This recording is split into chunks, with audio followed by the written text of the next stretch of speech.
Bio Bio Televisión, con el auspicio de Mundo Empresas. Transforma tu empresa en una hiperempresa. Nuevo Mage de Dongfeng. Vuelve a sentir la magia de manejar. Libérate del estrés con Melipaz. Tranquilizante natural de Nop Laboratorios. Pinturas y adhesivos Lanco. Llegó la nueva forma de pintar con despacho en 24 horas. Presentan comentarios de Tomás Mochiati. Ella le pone magia al color, nos hace muy felices, compartimos nuestro amor. Ponle magia tú también, deja la imaginación volar, que todo luzca hermoso como siempre está tu hogar. Mi mundo es mejor con Lanco.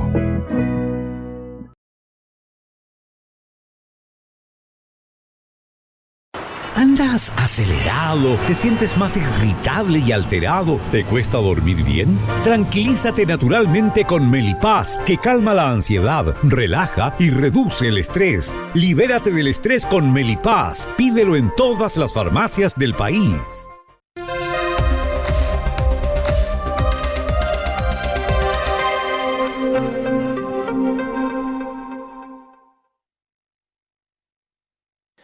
No solo es resistencia, no solo es porfía, terquedad, testarudez, no es solo la expresión de un hombre obcecado. Lo ocurrido en la fracasada venta de la casa de Salvador Allende, con la consecuente destitución de la senadora Isabel Allende, ha arrojado consecuencias del todo inesperadas. Una de ellas es la defensa a ultranza de la jefa jurídica de la Secretaría General de la Presidencia, Francisca Moya.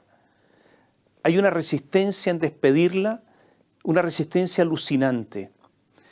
La senadora fue destituida por el Tribunal Constitucional en un hecho que ocurre por primera vez a un parlamentario en esa instancia judicial. Conocimos el texto del fallo y lo vamos a comentar más tarde, pero lo insólito es que en el corazón del Palacio de la Moneda se conocieron hechos que solo podían habitar, una palabra que agrada al presidente de la República, que solo podían habitar, repito, en una cabeza de magna imaginación. Como todos sabemos, en Chile hay un régimen presidencialista. El presidente de la República, en este régimen presidencialista, gobierna a través de instrucciones y a través de decretos. Hay un funcionario, en este caso una funcionaria, que es fundamental, que es esencial. Es la persona que revisa los decretos, que revisa la legalidad de los decretos para que después los firme el presidente de la República. Como le decía, es un personaje esencial. Gabriel Boric resolvió que esta función la desempeñe Francisca Moya, abogado, naturalmente, pero esencialmente una amiga. Leo la descripción del cargo en la web del Ministerio Secretaría General de la Presidencia. ¿Cuál es el cargo? Ella es la jefa. La división jurídico-legislativa le corresponde asesorar jurídicamente al presidente de la República cuando así lo solicite, para cuyo efecto podrá requerir informes a los ministerios por orden del presidente, efectuar sin competencia resolutiva, escuche bien, la revisión técnico-legal y de coherencia global de los decretos supremos.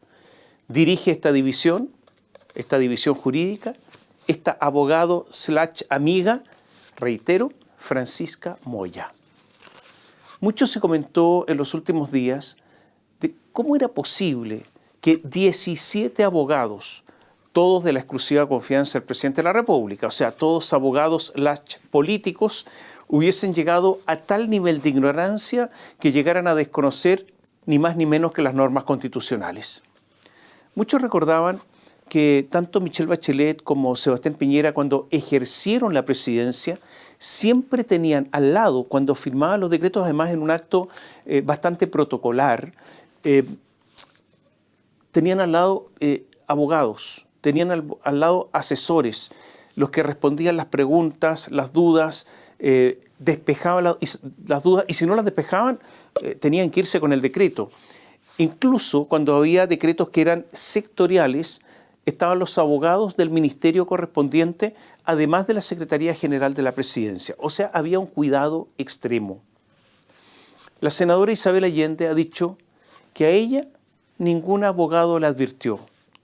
Su sobrina, la exministra Maya Fernández Allende, dice que también a ella que nadie la advirtió.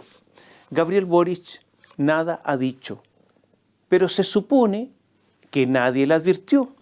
Esa es la versión hasta ahora. Isabel y Maya cayeron por todo esto, además de la ministra de Bienes Nacionales, Marcela Sandoval, que es otra amiga de Boric. Pero ¿qué ha ocurrido?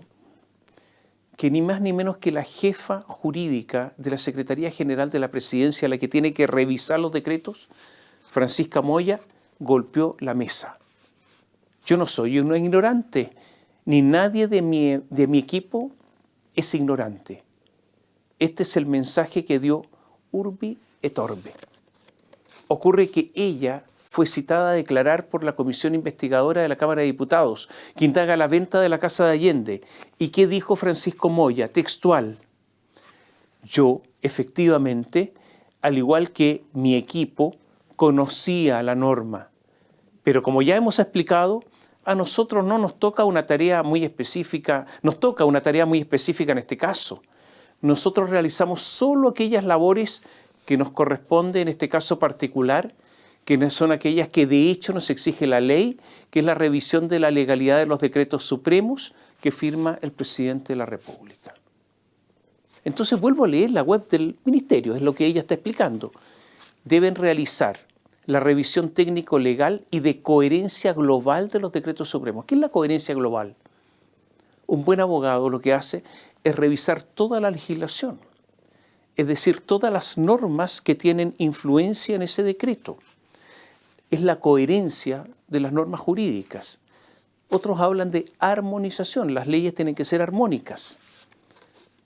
La explicación de Francisca Moya no solo es descriteriada, sino que jurídicamente, se lo reitero, equivocada. Descriteriada porque ella sostiene que, aunque lo sepa, no le va a advertir al presidente que firme la autorización para cometer una ilegalidad, cualquiera que ella sea. No se lo va a advertir, no le va a decir, a sabiendas. Existe un argumento en derecho, una forma de analizar el derecho, una forma de llegar a ciertas conclusiones, es la lógica del argumento en el extremo. Entonces, según Francisca Moya, si el presidente está autorizando una estafa, ella se queda callada. Si autoriza un ilícito penal más grave, también. Si está autorizando un ilícito inconstitucional, como en este caso, se queda callada. Lo que ella sostiene es que solo hace una revisión formal del decreto, si tiene el número, si tiene la fecha, si corresponde al borrador, pero no una revisión material de su contenido. Por eso hay un descriterio acá. Con lo que sostiene Moya, ahí no se necesita un abogado, se necesita una secretaria competente. Lo reitero para que usted dimensione la gravedad del asunto. ¿Qué dijo Moya? Que ella y todo su equipo sabían que cuando Gabriel Boric firmara el decreto número 38, Boric estaba autorizando la celebración de un contrato inconstitucional, que ellos lo sabían y no se lo dijeron. En cualquier organización, en cualquier empresa, un abogado de esta calaña, y lo digo en el sentido de calidad, sería despedido de inmediato. Lo reitero, por su descriterio, por su falta de lealtad con la jefatura y en verdad por su escasa capacidad de entender el derecho en relación a las funciones que desempeña. Pero aquí no. En La Moneda la defienden. Hasta el cierre de esta columna ella seguía en su puesto. Ella seguía revisando los decretos que firma el presidente de la República. ¿Seguirá ella con el mismo predicamento de solo observar cuestiones formales, solo asuntos de forma? ¿O es que ahora cambió y ahora hace un trabajo más intenso, más serio y va también al fondo? Y si cambió, ¿acaso ¿ese cambio no constituye un reconocimiento del error que a sabiendas cometió? Hay otra posibilidad, por cierto, que Francisca Moya no se haya quedado callado, que le haya dicho al presidente Gabriel Boric y que al presidente esa advertencia no le haya importado. Si es así, retiro absolutamente todo lo dicho anteriormente, porque si es así, ella realizó su trabajo, analizó pormenorizadamente el decreto, le avisó a su jefe, el presidente, y es el presidente el que comete la falta. A Francisca Moya le preguntaron si avisó al presidente en la comisión investigadora, y Francisca fue ambigua, dio una respuesta oscura. Esto es lo que dijo, textual, para que usted escuche y analice. ¿Qué dijo? A nosotros lo que nos corresponde en este proceso es un aspecto muy específico, que es aquel que señala el artículo 6 de la ley que crea el Ministerio General de la Presidencia, que es la revisión técnico-legal de este acto administrativo en particular. ¿Contestó? ¿Qué cree usted? Revisión técnico-legal. No contestó. Pero la verdad es que tiene que además revisar este decreto en relación con toda la legislación. Pero no contestó. ¿Supo el presidente o no? ¿O en su pulsión, en su obsesión por Salvador Allende, todo le dio lo mismo? Y hay algo más. Cuando a Francisca Moya le preguntaron, si usted no debía, de acuerdo a lo que dice, revisar la legalidad material del decreto, bueno, pero entonces, ¿quién lo debía hacer si no es usted? ¿Sabe qué contestó ella? Textual, desconozco quién debió haber considerado las prohibiciones que establecía la Constitución, pues desconozco quiénes son las personas a quienes se encargó planificar, analizar y materializar esta tarea. No sabe nada. Se declara ignorante de cómo opera el sistema de la presidencia cuando ella está ahí en el corazón. Como que está cara para el cargo, ¿no cree usted? Entre paréntesis. A Francisca Moya, Pancha para los amigos, le hicieron un coaching, la sometieron a un entrenamiento comunicacional para entrenarla para contestar las preguntas de la comisión investigadora. ¿Quién la entrenó? La vocera subrogante, Aysén Echeverry. ¿Quién más la entrenó? El jefe de la Dirección de Comunicaciones, Pablo Paredes. Y también participó la ministra Macarena Lobos. Tono de voz, énfasis, movimientos de mano, preguntas y respuestas, un ping-pong, una especie de sparring o algo parecido. Entonces le dijeron, Pancha, habla, pero en forma técnica, pero genérica. No entres en detalles. Y cuando se entra en detalle, se entran problemas. Te puedes equivocar. Sobrevuela las preguntas. Yo no había visto un coaching para una abogada que debía hablar de sus asuntos jurídicos. El coaching, en todo caso, resultó mal, según el resultado de la intervención en la comisión investigadora, que fue un desastre. Y aquí hago un paréntesis. La oposición estaba feliz cuando nombraron a una de las que hizo el coaching, a la ministra de la Secretaría General de la Presidencia, Macarena Lobos. Decían que era técnica, abierta al diálogo, amable, ajena a los enojos, esencialmente amiga del sentido común. Bueno, ocurre que Lobos ha sido una de las principales defensoras de Moya, o sea, una verdadera sorpresa, pero una sorpresa para mal. Algo más. José Cortés es un abogado militante del Partido Comunista y es asesor jurídico del Servicio del Patrimonio Cultural. Todos los abogados acá todos tienen militancia, porque todo esto es pura política, ¿eh? Aquí, si alguien es independiente, es difícil que llegue. Son todos políticos, están todos los cargos cuoteados. Bueno, este señor, José Cortés, militante del Partido Comunista, asesor jurídico del Servicio del Patrimonio Cultural, declaró ante la Fiscalía que el 11 de junio participó en una reunión en la que estaba en nombre de la Presidencia y que advirtió de las inhabilidades que afectaban la compra de la casa de Allende. Dijo que esta advertencia la realizó ante una abogada de ni más ni menos que el gabinete presidencial. Trabaja ahí al lado de Gabriel Boric. Ella se llama Bernardita Nazar. Pero Nazar negó que esto haya ocurrido. O sea, uno dice que sí lo dijo y ella dice que no. Ocurre que Nazar ya no está. renunció o la echaron hace algunas horas. Pero si ella formaba parte del gabinete presidencial, ¿supo o no Boric de la ilegalidad? Todos sabemos que este es un gobierno de amigos.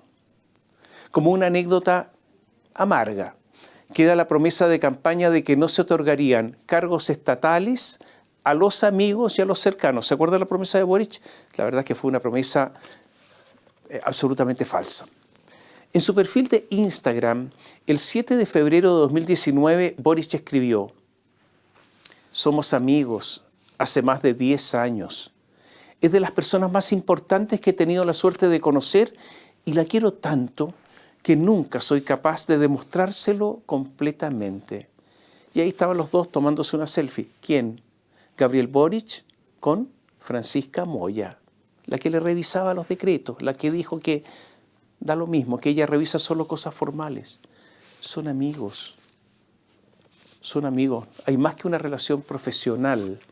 El 8 de febrero de 2019, Boric escribe: la @FM, Francisca Moya Marqui, tiene el superpoder de arreglar el mundo, agregando que le gustaba la camiseta que vestía de la Universidad Católica, y ahí aparecen en otra foto como muy, pero muy buenos amigos.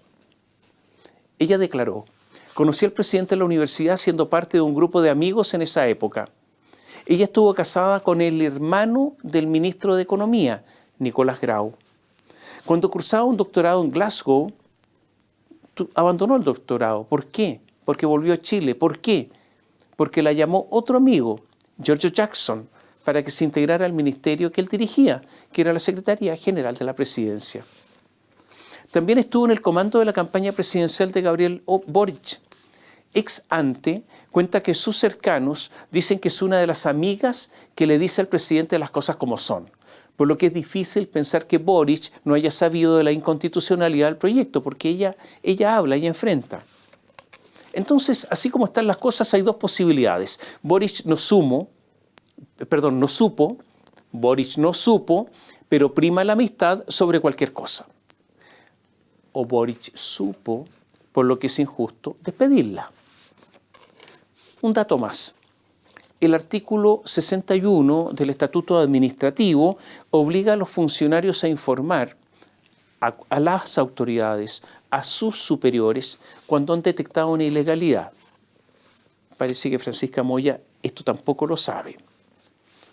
Sobre la amistad se ha escrito mucho. Cicerón escribió una obra célebre que se titula Lelio o De la amistad. Cicerón reflexiona sobre la superación del favoritismo político en pos de esa amistad que significa el mero favoritismo político en pos de la amistad cívica, de la verdad, de un deber de fidelidad al compromiso y a la honradez. Alguna vez Cicerón escribió: la confidencia corrompe la amistad, el mucho contacto la consume, el respeto la conserva. Y ese respeto no es solo respecto del otro, sino también respecto a la República. Para tenerlo en cuenta. El ministro del Interior, Álvaro Elizalde, ex jefe de Francisca Moya en el Ministerio Secretaría General de la Presidencia, dijo que Francisca Moya se mantiene en el cargo porque hay una valoración de su trabajo. Esa fue la explicación que dio Álvaro Elizalde. Le gusta el trabajo de Moya. Es muy bueno, dice. Textual, para despejar dudas. Que se queda aquí porque la valoración de su trabajo. Gonzalo Vinter, que es el candidato presidencial del Frente Amplio, que no fue un alumno aventajado ni mucho menos en la Facultad de Derecho de la Universidad de Chile, pero ya sabemos que ese no es un requisito para llegar a la primera magistratura. Bueno, resulta que Vinter es otro amigo de Moya y la defendió, el candidato. Dijo que Moya probablemente debía revisar las inhabilidades del Estado y no las del vendedor. O sea, tiene que analizar todo esto y analizar el contrato, pero solamente una parte, no la otra. Como dividirlo por dos. O sea, lo que hace cualquier abogado de banco para autorizar un simple contrato un pinche contrato, como diría un mexicano, Moya no lo debiera hacer según Winter. Está complicada la Facultad de Derecho de la Universidad de Chile si así enseña el derecho. Pero estamos mal con los candidatos. La presidenta del Frente Amplio, ella se llama Constanza Martínez, se fue por otro lado, dio otro argumento. Dijo que aquí se han hecho sumarios, se han tomado responsabilidades, se han tomado medidas, dijo. Y habló de la salida de Marcela Sandoval y del asesor del segundo piso, Leonardo Moreno, pero de pancha, como le dicen sus amigos, silencio. Ahí Constanza Martínez se queda callada. Jaime Sáez, diputado del Frente Amplio, también se fue por otro lado. Dijo, sí, está bien que hablen del Frente Amplio, pero que el PS, el Partido Socialista, asuma sus responsabilidades. O sea, Isabel Allende y Maya Fernández, y remató el diputado Sáez del Frente Amplio. Dijo, cualquier cosa que pasa en este país es culpa del Frente Amplio. Me llama la atención aquello. Creo que hay que tener la capacidad de dar vuelta a la página y dejar los berrinches a un lado. Pero y Pancha Moya, la que revisó el decreto 38. Bueno, hablar de ello para este diputado Sáez es un berrinche, una especie de pataleta. Los militantes del Partido Socialista, los dirigentes del Partido Socialista estaban o estaban mejor. Después se lo explico esto, enojados. Fidel Espinosa, ¿qué dijo? El senador socialista. El amiguismo ha sido el gran drama de este gobierno. Cuando se gobierna, se debe ser más drástico con los más cercanos, y han hecho todo lo contrario. En cualquier parte del mundo, una actuación errática y con graves consecuencias como la de Francisca Moya hubiese significado su salida, menos acá, donde prima el amiguismo, dijo el senador. Juan Luis Castro, jefe de la bancada de senadores del Partido Socialista, dijo: diversos profesionales del gobierno que visaron la compra del inmueble no dijeron nada a sus jefes. ¿Por qué quien tiene el mayor rango jurídico en la Secretaría General de la Presidencia no le advirtió al Ejecutivo de la inhabilidad sobreviniente de la primera ley de la República, que es la Constitución? La senadora Isabel Allende se presentó en el Senado para pronunciar su discurso de despedida porque ha sido expulsada del Senado después de un fallo del Tribunal Constitucional. Era el epílogo de una larga carrera de 31 años en el Parlamento. La senadora durante su discurso se quebró 2 veces, emocionada. Pero el discurso fue malo, careció de vuelo, careció de altura. Cualquier cosa se podrá pensar del gobierno de su padre, de Salvador Allende, pero el 11 de septiembre de 1973, Salvador Allende dio una muestra de valentía y de lucidez notable. Su hija, la senadora, estuvo en este discurso de despedida muy lejos de todo eso. ¿Qué dijo ella? En parte, reconozco que como parlamentaria de una larga trayectoria debía haber tenido presente el artículo 60 de la Constitución. No rehuyo mi responsabilidad, pero yo no soy abogada. Jamás he tenido contrato alguno con el Estado y no lo tengo, y nunca he tenido una empresa, y ante todo actué confiando en la institucionalidad. Quizá mi error fue no haber consultado más, pero en ningún momento, y quiero repetirlo, en ningún momento, ningún ministerio, ningún funcionario, ninguna autoridad involucrada nos advirtió o recordó que existía una posible inhabilidad constitucional. Nunca he usado ni usé mi cargo para obtener un beneficio personal. La cuestionada compraventa es para el cumplimiento de un fin público, impulsada por el gobierno. Así, pese a que se celebraría un contrato para la satisfacción de un fin público, el que nunca se celebró, no se concretó, seré cesada en mi cargo como senadora de la República. Y pidió cambios en el Tribunal Constitucional. En el futuro, dijo, habrá que pensar si hay que mantener medidas del Tribunal Constitucional que no permiten apelaciones, gradualidades de sanciones y vulneración de la soberanía popular. Dijo que el fallo es de una aparente legalidad que vulnera principios elementales de justicia, proporcionalidad y sentido democrático. Este discurso, el último de la senadora Isabel Allende, es lamentable.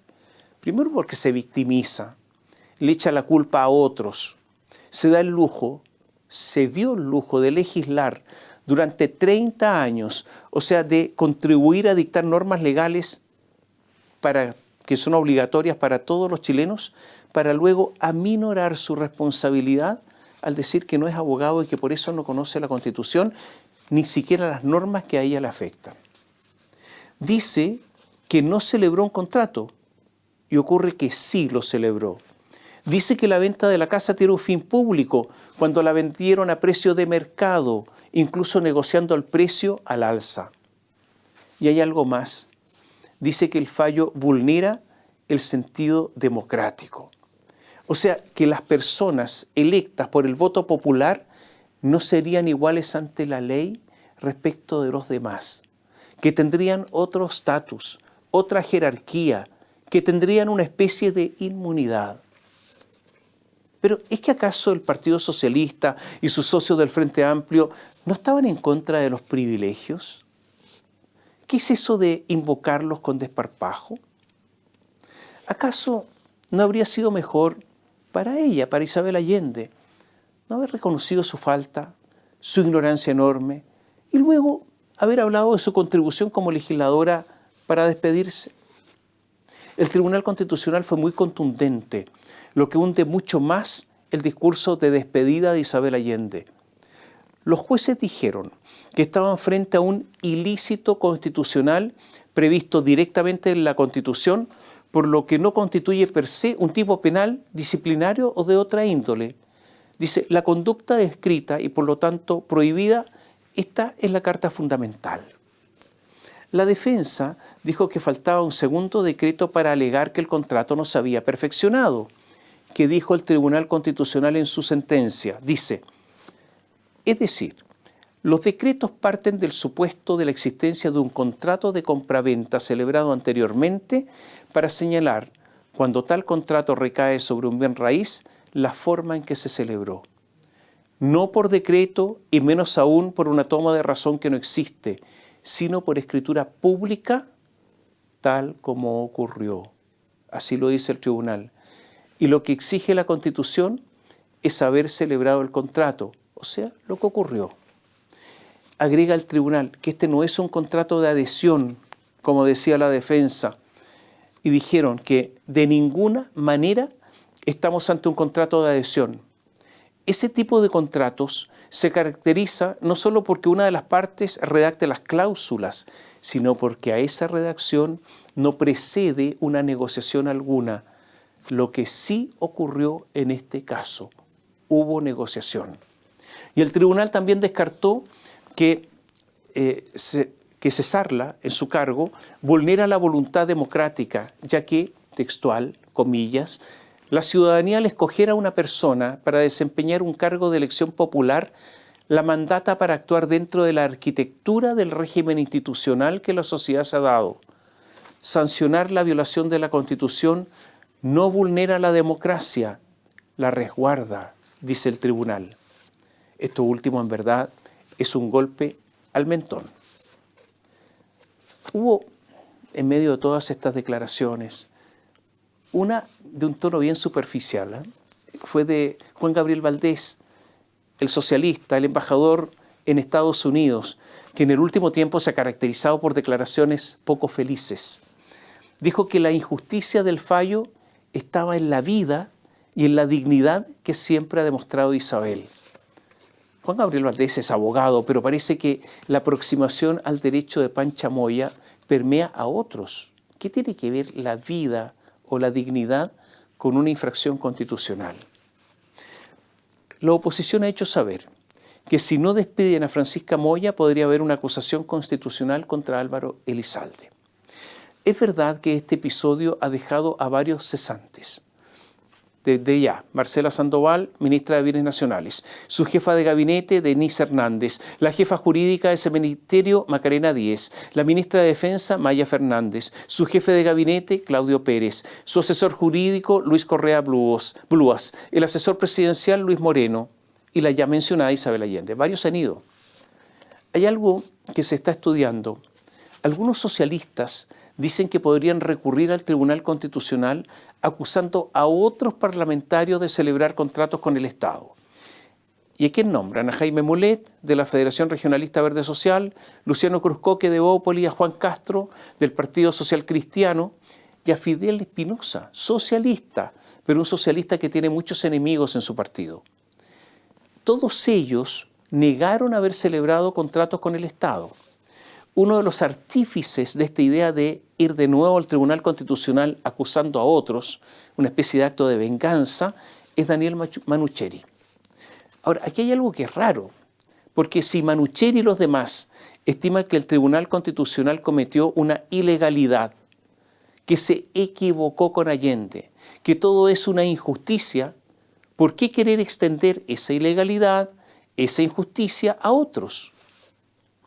Hay una doctrina en derecho que señala la imposibilidad de ir contra los hechos propios, contra los argumentos previamente invocados, pero parece que aquí todo esto no corre. Desde el año 2005 existen aportes estatales al Museo Salvador Allende. El 4 de febrero, cuando la venta de la casa ya era una polémica pública, el Servicio Nacional de Patrimonio Cultural, SERPAT, aprobó transferir 660.197.000 pesos a la Fundación Arte y Solidaridad que administra el Museo de la Solidaridad Salvador Allende. El presidente del directorio es Ricardo Solari, cercano a la candidatura de Carolina Toá. El tesorero es Genaro Cuadros, quien está imputado en la investigación penal de la venta, porque él presentó un proyecto para que la casa, una vez vendida a precio comercial, pasara en comodato de vuelta a la Fundación Salvador Allende. El Partido Socialista, que es dado a usar expresiones como al partido de Allende no se le ofende, el partido de Allende no se le agrede y cosas por el estilo, cuando ocurrió la destitución de Isabel, alzaron la voz, se enojaron, se irritaron, estaban furiosos, criticaron al Frente Amplio, algunos dijeron que debían irse del gobierno, otros dijeron que hay que entrar en un estado de reflexión, como si reflexionar fuera una actividad ocasional especialísima, que requiere una situación límite para someterse a ese proceso. Pero a las pocas horas, esta irritación, esta furia, desapareció. Todo se tranquilizó. ¿Y por qué ocurrió todo esto? Porque hay mucho militante PS en el gobierno, mucho militante bien pagado, y porque hay elecciones, porque hay que negociar cupos, porque hay que pensar en su candidato presidencial, porque hay que unirse para ganar a la derecha. Entonces, calculadora en mano, de esa calculadora simple, esas que solo permiten las 4 operaciones, sumar, restar, multiplicar, dividir, nada más, los socialistas enojados se sosegaron. Como esos perros que de repente ladran y son muy bravos, pero en algún momento empiezan a mover la cola. Seguramente usted los ha visto. Se pusieron mansos. Finalmente pensaron, el futuro está en las elecciones, el futuro está en los cupos, el futuro está en la política y en el poder. Y la senadora Allende ya comienza a hacer historia. Camilo Escalona entonces se puso sabio. ¿Qué dijo? La solidaridad con la senadora Allende no puede significar la ruptura del acuerdo político de las fuerzas de izquierda que sostienen al gobierno. Daniel Manucheri, que dijo, tenemos un acuerdo de apoyar a Camila Rojas del Frente Amplio como presidenta de la Cámara de Diputados y lo cumpliremos. Sabemos que Camila Rojas perdió en un sorteo mediante una tómbola, pero ellos la apoyaron. ¿Qué dijo el diputado Marcos Silavache del Partido Socialista? Somos leales al proyecto político al que adherimos. O sea, Isabel Allende comenzó a hacer historia y los socialistas rápidamente se desenojaron. Para consolarla, el PS otorgó a Isabel la posibilidad de nombrar a su reemplazante. Y ella optó por el diputado Tomás de Rementería. Y luego, dando vuelta a la página, Isabel entrará en el olvido de los propios socialistas. Porque así es la política. Los que pierden el poder son irremediablemente olvidados.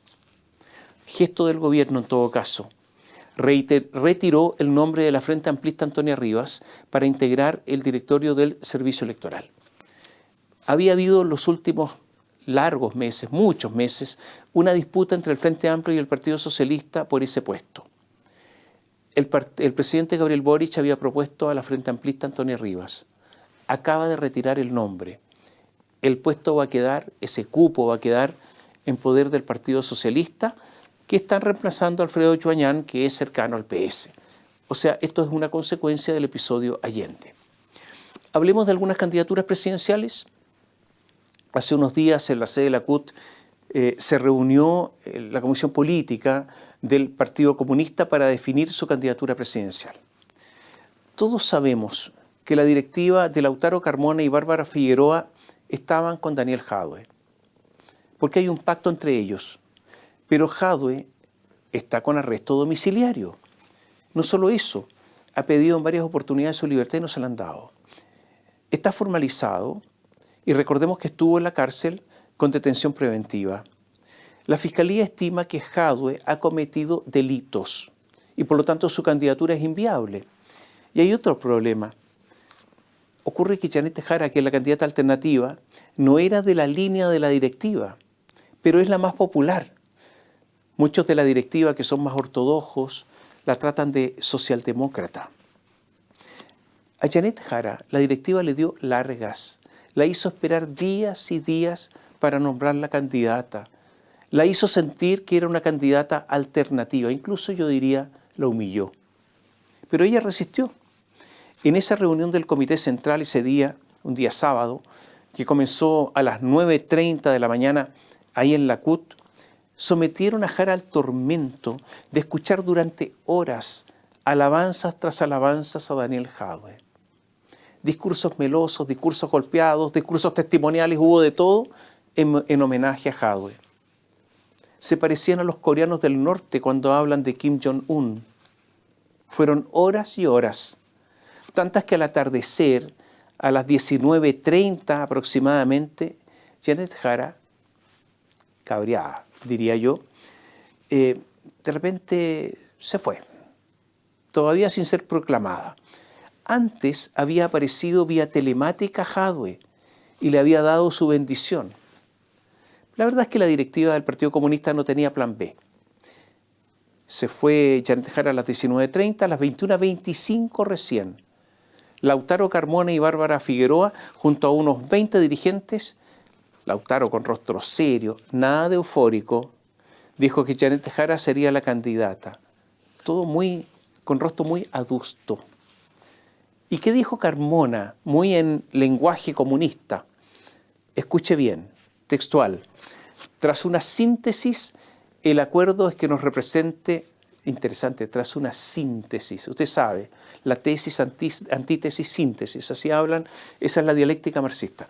Entonces, tras una síntesis, el acuerdo es que nos represente por calidad y por experiencia política, por el ejemplo concreto de ejercicio y eficacia en las tareas de implementación de políticas públicas, por visibilidad de país, por cualidades carismáticas, además de condición de género, me refiero a la compañera Janet Jara. Esta fue la proclamación textual. El problema es que la pobre Janet va a tener a 2 comisarios en la campaña, 2 interventores en la campaña, porque eso de los comisarios forma parte de la tradición del Partido Comunista. Lautaro Carmona lo dijo sin tapujos. Cuando hubo un aplauso después de la primera declaración, en algunos casos un aplauso un poco forzado, Carmona los interrumpió y dijo, textual, la conducción de la campaña en el espacio que corresponde lo va a tener la propia dirección del partido, empezando por sus máximos dirigentes. Me estoy refiriendo a Bárbara y yo mismo, textual. Bárbara Figueroa es Bárbara, ¿no?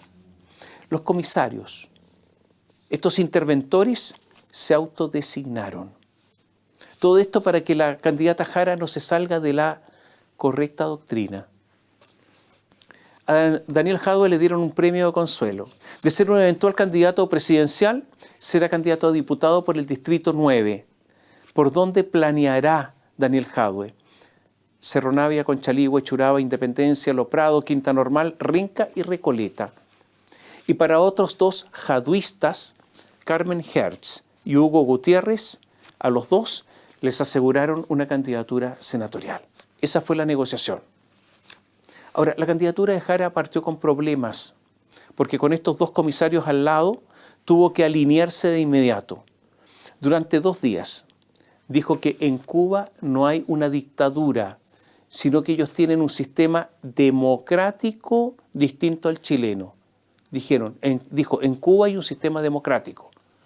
Y todo esto sin aludir a las violaciones a los derechos humanos que hay en la isla, el que los cubanos no pueden asociarse en diversos partidos o que se realicen elecciones libres. Las últimas declaraciones de Janet Jara fueron en CNN Chile.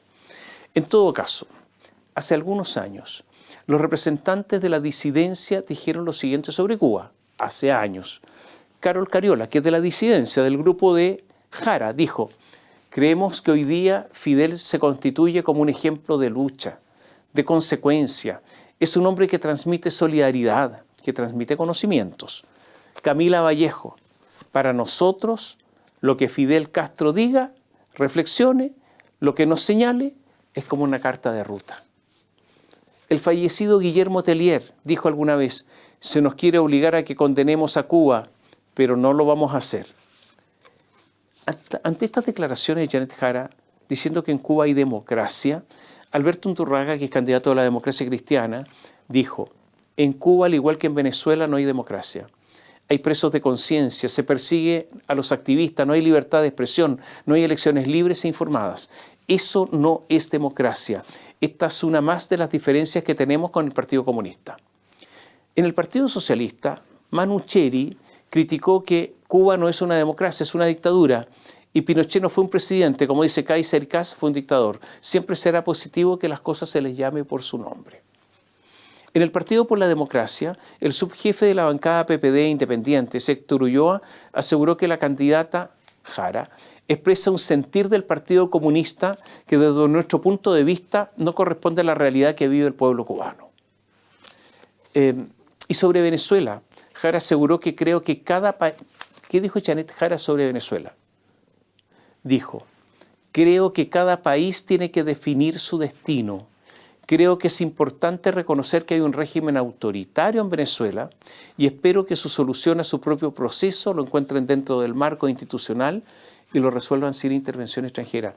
Entonces dijo, ellos son libres de hacer lo que quieran y hay simplemente un régimen autoritario. No dijo que había una dictadura.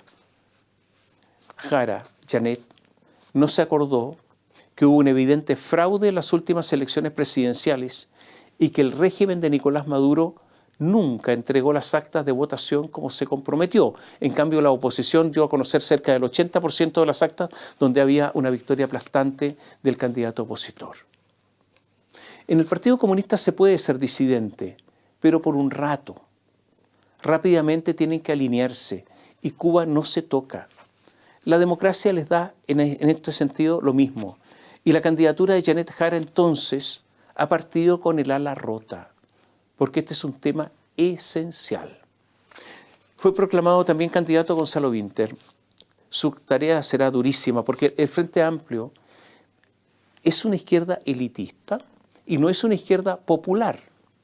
La madre de Gonzalo Vinter tiene, y vive de eso, una empresa de lobby. O sea, ahí está el llamado neoliberalismo, pero duro y puro.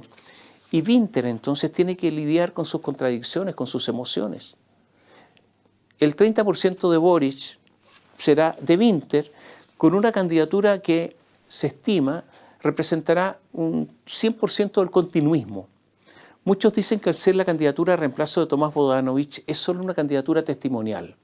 Beatriz Sánchez, la ex candidata presidencial, ha renunciado a la embajada en México para venir a apoyar la candidatura de Vinter y además para ser candidata al Senado por el Maule o por la Araucanía.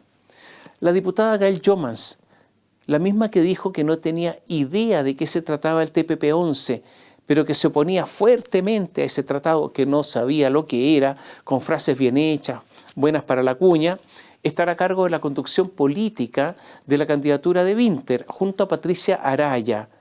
Patricia Araya es del mismo sector de Vinter, un sector que se autodenomina desbordar lo posible.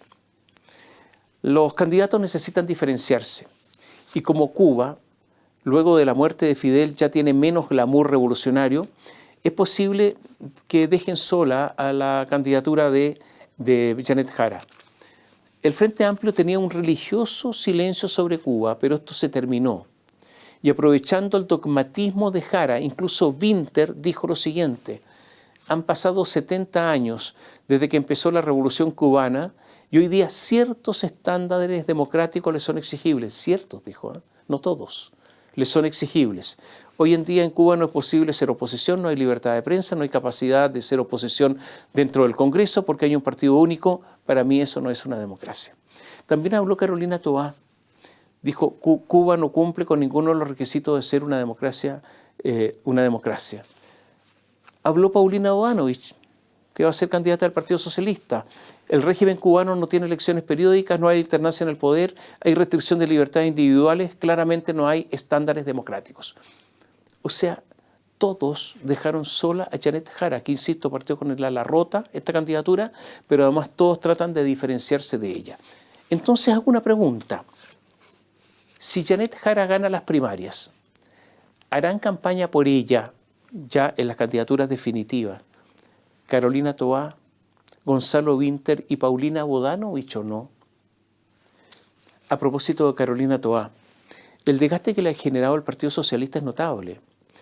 En las últimas horas ha habido múltiples intentos de convencer al Partido Socialista de que apoya a Toá. Toá incluso ha tratado de hablar con Paulina Bodanovich. Se llaman, no hay caso. Paulina Bodanovich dice que tiene una agenda completa, que no tiene tiempo, que no tiene tiempo. A Toá, ¿quiénes la están apoyando? El neosocialista Heraldo Muñoz y el viejo bacheletista Andrés Velasco, el exministro de Hacienda. Habrá que ver si ellos, Heraldo Muñoz y Andrés Velasco, son leales en la primaria y de nuevo, deben ser Jara o Winter si ellos están dispuestos a votar por Jara o Winter, como sí lo estará dispuesto a ser Carolina Toá. El Partido Socialista no entiende, porque se lo han pedido, no entiende que debe apoyar la candidatura de Carolina Toá, que es la representante de un partido que consideran menor, como el PPD. Al cierre de esta columna, era inminente la proclamación de Paulina Bodanovich como candidata del Partido Socialista, lo que evidentemente debilita la candidatura de Toá. Son candidaturas que tendrán muchas dificultades porque formaron parte de este gobierno, porque además si es que ganan deberán gobernar con los que tratan de marcar diferencias. La verdad es que el socialismo democrático está sin discurso y en evidentes dificultades. Y en la derecha todo indica que no habrá primarias, porque no habrá primarias entre Kaiser, Kast y Matei. Demócratas no cumple con los requisitos para que Jimena Rincón sea candidata. Y Renovación Nacional vetó a Rodolfo Carter. ¿Qué dijo Carter?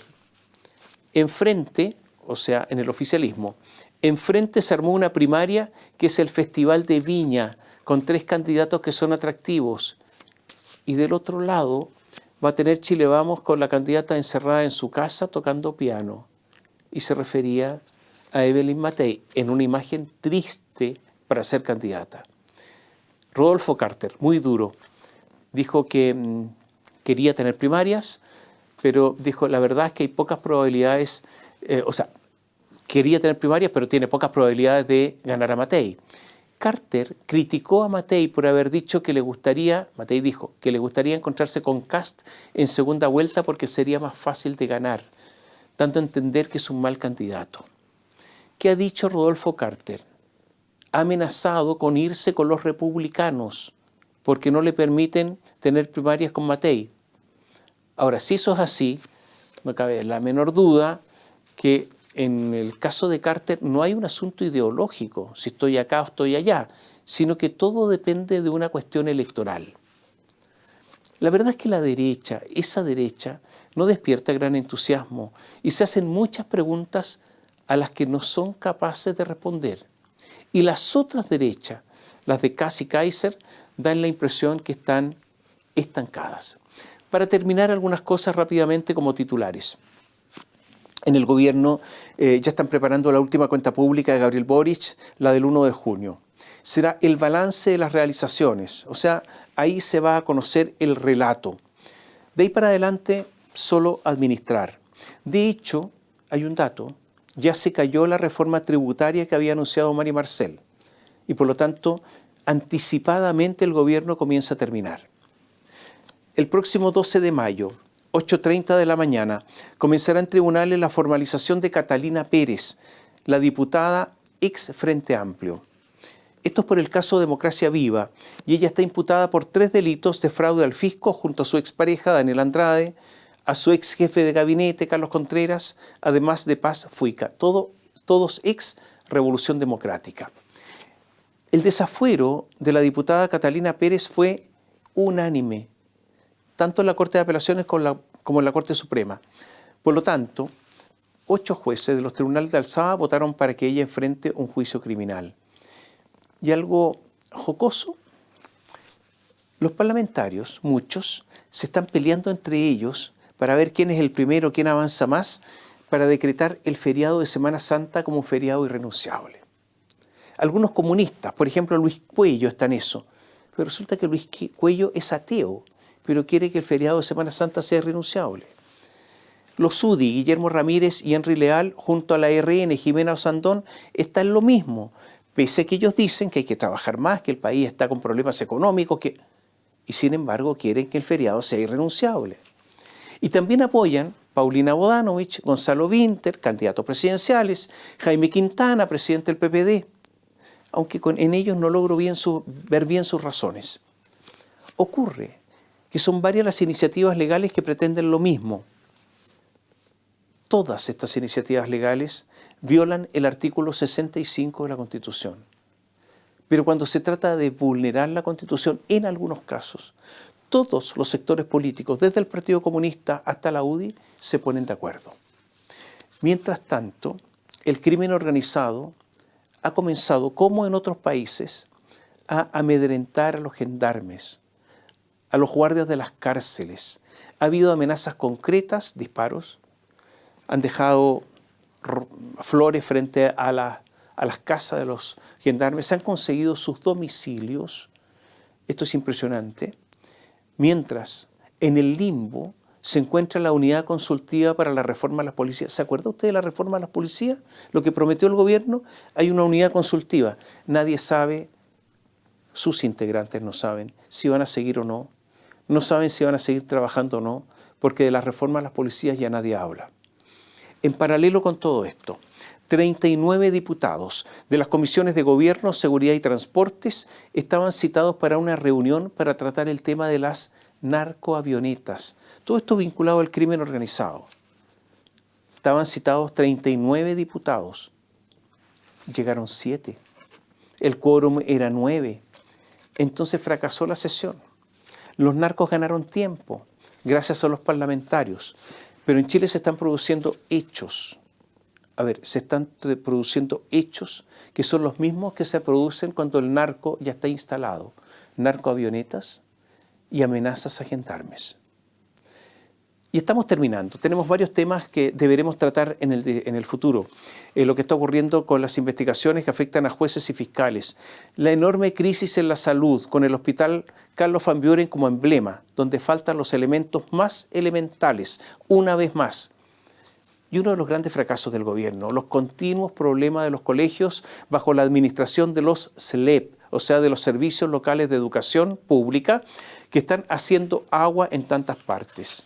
Hay más burocracia, más dinero, más ineficiencia, más centralismo. Parece que la educación municipal no era tan mala. Y mientras estamos acá, mientras estamos cerrando esta columna, se están produciendo graves incidentes en Santiago después de la muerte, recordemos, personas que al parecer fueron atropelladas por carabineros en las afueras del Estadio Monumental, luego de o durante un partido de Colo-Colo con un equipo brasileño, Fortaleza Brasil. ¿Qué es lo que ha ocurrido acá? Incidentes increíbles. 2 personas muertas, 13 y 18 años, una mujer de 18 años, una muchacha de 18 años, en medio de todo el caos que se produce en el fútbol chileno, en medio de los incidentes y la falta de seguridad. Pero ¿qué ha pasado ahora, 24 horas después? Hay enormes incidentes en Santiago, muchos incidentes en Santiago, en Plaza Baquedano, En Cerro Navia, la 45ª comisaría intentó ser asaltada, fue atacada con elementos contundentes, y hemos reportado distintos desórdenes en muchas comunas, las tengo anotadas aquí en Peñalolén, La Pintana, San Joaquín, en Puente Alto, en Renca, en Quilicura, en Lo Espejo. Un tránsito estaba totalmente suspendido hasta hace algunos instantes en la autopista central. Algunos decían, volvió el estallido. Otros decían, ¿qué es lo que está ocurriendo? De nuevo las fuerzas policiales sobrepasadas. Están pasando cosas en nuestro país y les vamos a seguir contando todo esto la próxima semana.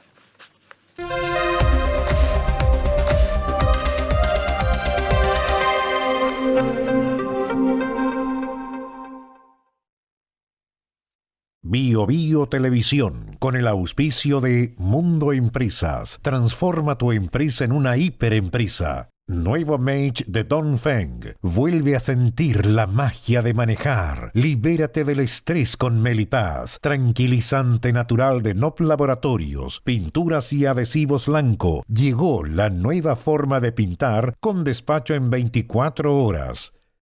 Presentaron comentarios de Tomás Mochiati. Ella le pone magia al color, nos hace muy felices, compartimos nuestro amor.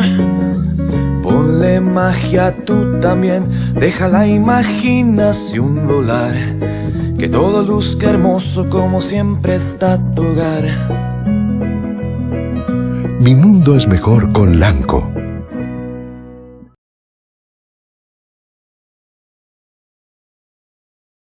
¿Andas acelerado? ¿Te sientes más irritable y alterado? ¿Te cuesta dormir bien? Tranquilízate naturalmente con Melipaz, que calma la ansiedad, relaja y reduce el estrés. Libérate del estrés con Melipaz. Pídelo en todas las farmacias del país.